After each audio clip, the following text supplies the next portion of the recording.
انسان کے اندر اللہ نے خواہشات بے شمار رکھی ہیں اور ان کو پورا کرنے کے لیے اسباب تھوڑے ہیں،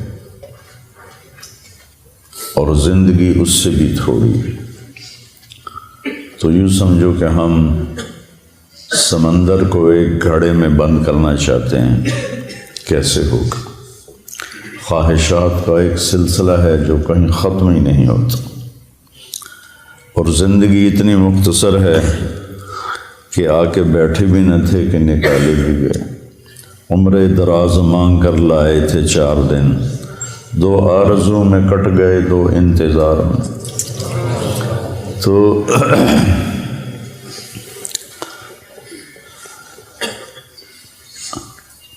اس سے پتہ چلتا ہے کہ کوئی اللہ نے اگر ہمیں چند دن کے لیے پیدا کرنا تھا تو اتنی خواہشیں کیوں رکھی؟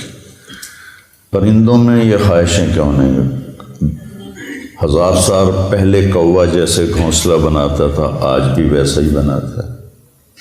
1000 سال پہلے سانپ جیسے بل میں گھستا تھا وہ آج بھی ایسے ہی کرتا ہے۔ شیر اپنی کچھار میں نے دیکھی کینیا کے جنگل میں اپنی آکانا، 2000 سال پہلے بھی ویسے ہی بناتا تھا، آج بھی ویسا ہی ہے۔ انسان غاروں سے چلا اور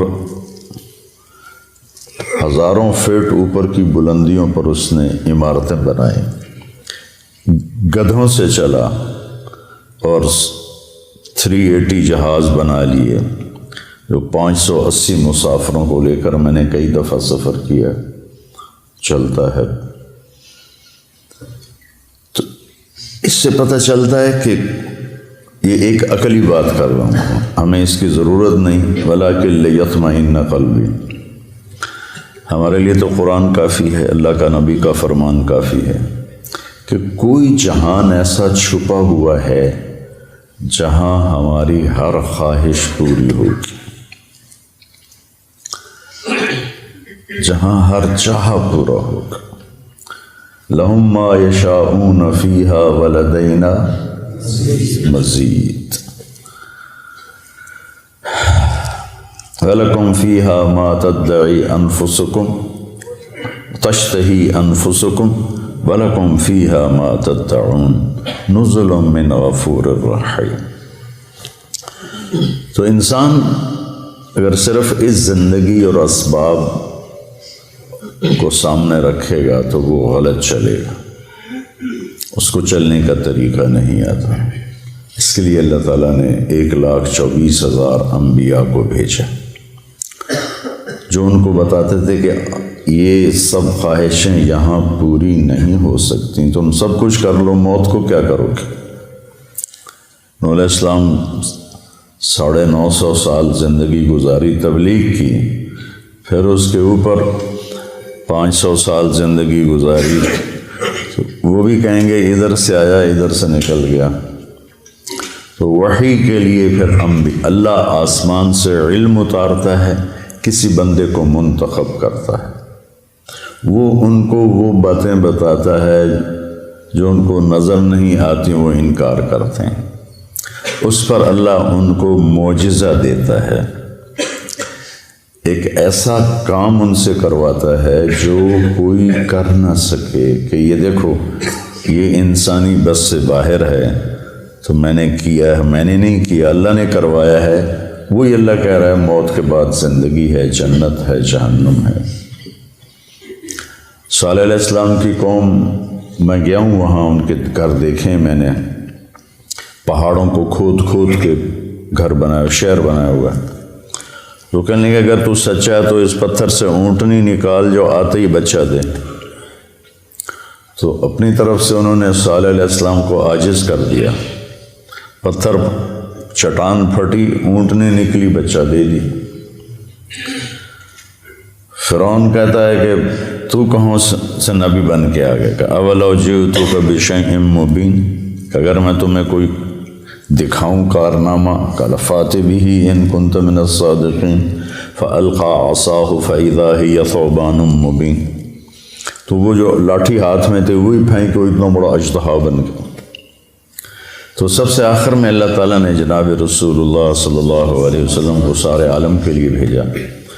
ہر نبی کو معجزے دیے، کچھ مذکور ہیں، کچھ کسی کا ذکر ہے، کسی کا نہیں ہے۔ تو اللہ تعالیٰ کے محبوب کو اللہ نے سب سے زیادہ معجزات دیے، سب سے زیادہ۔ سارے نبیوں کے معجزے ختم ہو گئے، آپ کا معجزہ قرآن ہے جو آج تک باقی ہے، کہ پوری دنیا کے فصیح و بلیغ عاجز ہیں کہ اس جیسی ایک سطر لکھ کے دکھا دیں۔ پھر آپ کے معجزات میں بہت بڑا معجزہ معراج ہے کہ کائناتی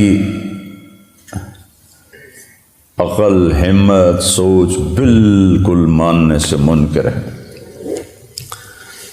لیکن اللہ نے اس کو قرآن میں ذکر کیا۔ آپ کی انگلیوں سے پانی نکلا، یہ حدیث پاک میں آتا ہے۔ آپ نے چاند کے 2 ٹکڑے کیے، حدیث پاک میں آتا ہے۔ وانشق القمر میں بھی اس کا اشارہ ہے، اقتربت الساعۃ وانشق القمر۔ لیکن جو آپ کا معراج کا سفر ہے، یہ ایک ایسا معجزہ ہے کہ انسانی عقل دنگ ہے۔ کچھ لوگ اس کو خواب کہتے ہیں۔ اگر خواب ہے تو قریش مکہ کو اتنا لڑنے کی کیا ضرورت تھی؟ خواب تو کسی کو بھی آ سکتا ہے۔ تو سبحان الذی اسریٰ بعبدہ، بے با کا صلہ ساتھ ملا ہوا ہے تاکید کے، ورنہ اسریٰ کے ساتھ با کی ضرورت نہیں ہے، سرا کے ساتھ با کی ضرورت ہے، اسریٰ کے ساتھ تو با کی ضرورت ہی نہیں ہے۔ بعبدہ باب افعال متعدی ہوتا ہے، تو تم مانو نہ مانو میں اپنے بندے کو خود لے کر گیا، اس لیے بعبد رسول نہیں فرمایا، یا نبی نہیں فرمایا، بعبدہ۔ دوسرا اس میں اشارہ ہے کہ بلندیوں کا سفر جھکنے سے پیدا ہوتا ہے۔ انسان بلندیاں بندہ بن کے کرتا ہے، وہ علامہ بن کے نہیں کرتا۔ بلندی پہ چڑھنا ہو تو جھک کے چلنا پڑتا ہے۔ کوئی اس طرح کر کے چڑھے گا اوپر پہاڑ پر تو پیچھے گرے گا۔ تو یہ ایک ایسا معجزہ ہے جس نے کائنات کو عاجز کر دیا۔ لیکن آئنسٹائن نے، یہ جرمن تھا اور اس کو یہودی تھا، تو یہود کی نفرت میں ہٹلر نے اس کو نکال دیا تھا، جو امریکہ چلے گیا۔ پھر یہ ہیوسٹن میں رہا، وہاں اس کا 1953 میں انتقال ہوا۔ تو وہ سائنس کا نبی کہا جاتا ہے۔ اس نے ایک نظریہ پیش کیا تھا جو معراج پہ صادق آتا ہے کہ اگر روشنی کی رفتار ہے 1,86,000 میل فی سیکنڈ، 1,86,000 یوں کیا اور 1,86,000 مائل یعنی 3,00,000 کلومیٹر طے ہو گئی۔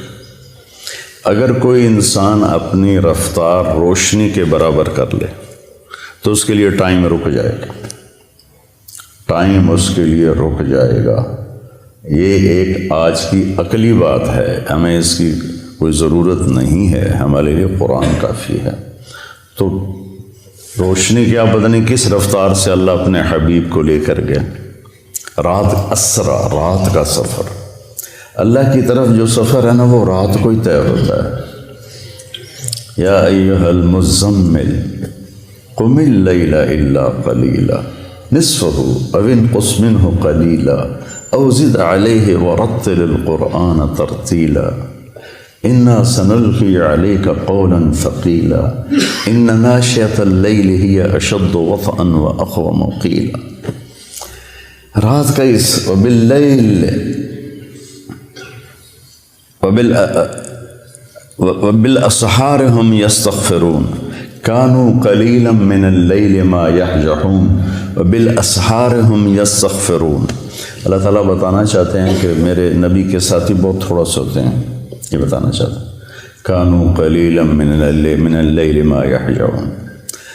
تو اس کے ہر لفظ پہ غور کرنا کہ تھوڑا ہونے کا مطلب کیسے پایا جاتا ہے۔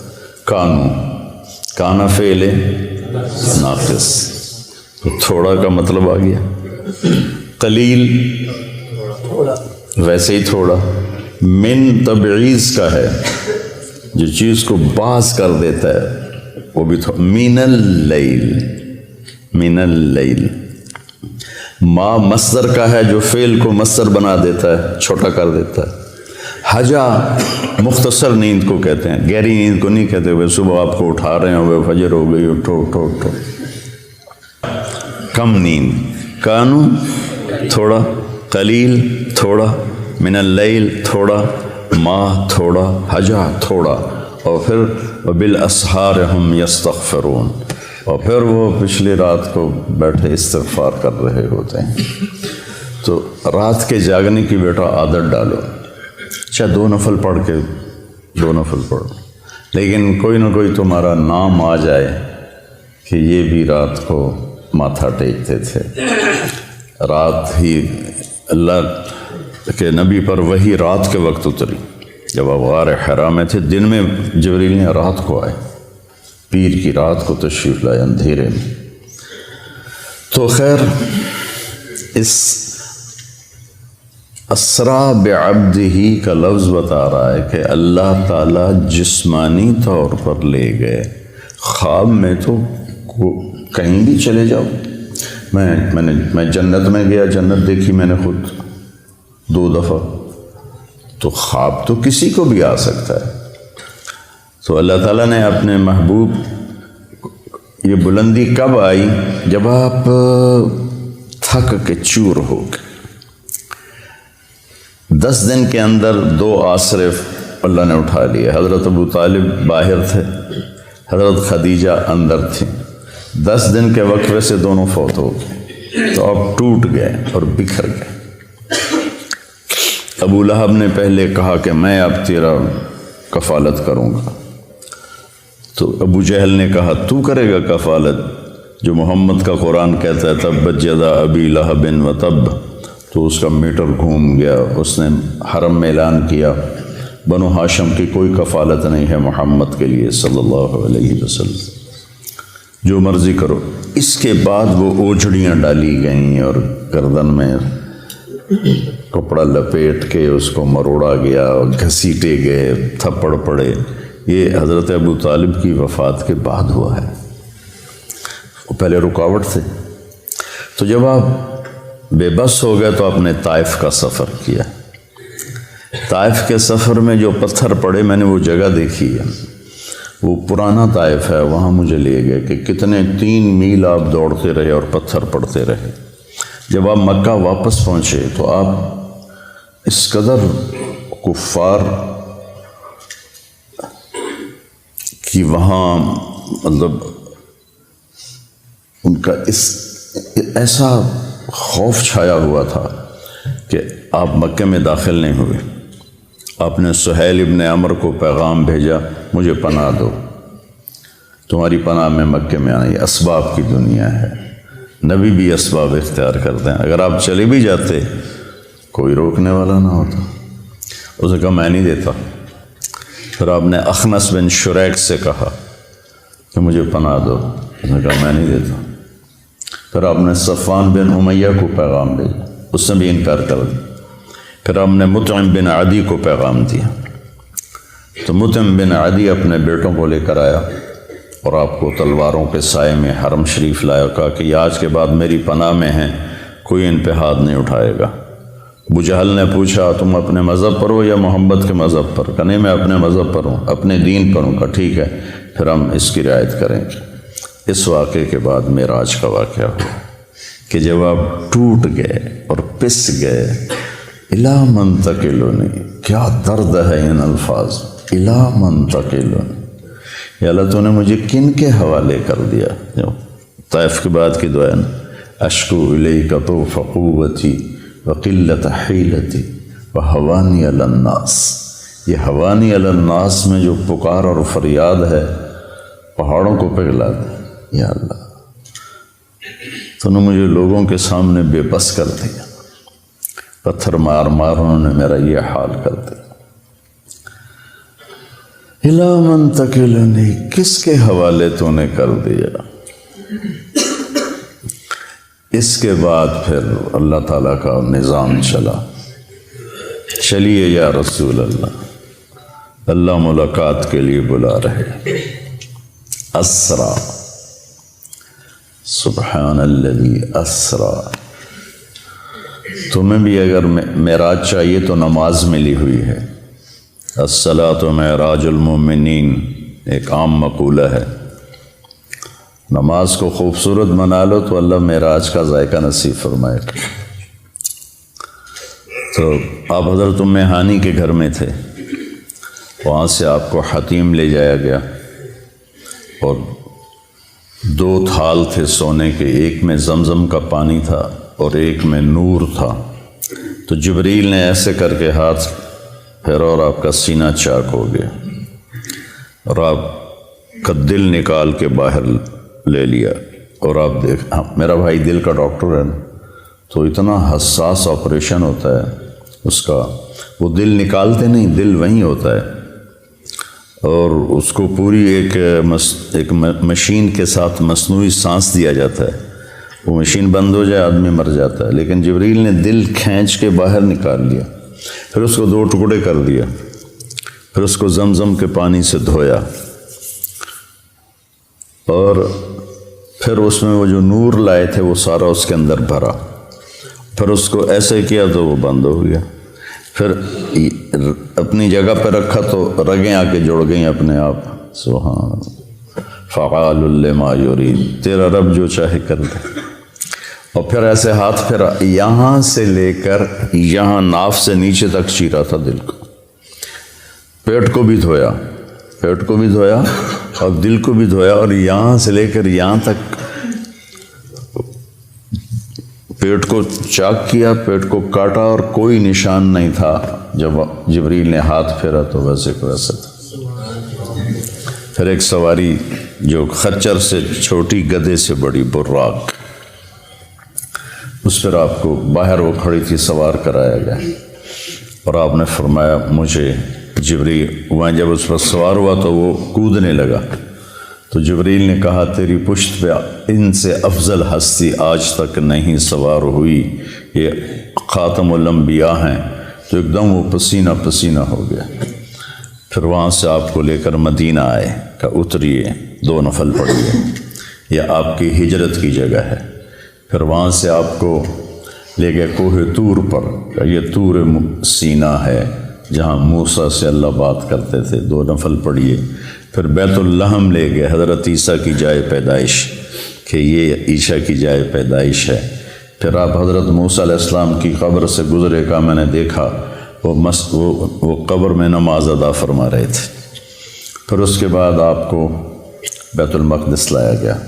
اب یہ واقعہ دونوں طرح کی روایت ہے، پہلے پیش آیا یا آپ کے اترنے کے بعد پیش آیا، کہ سارے ارواح انبیاء جمع تھی۔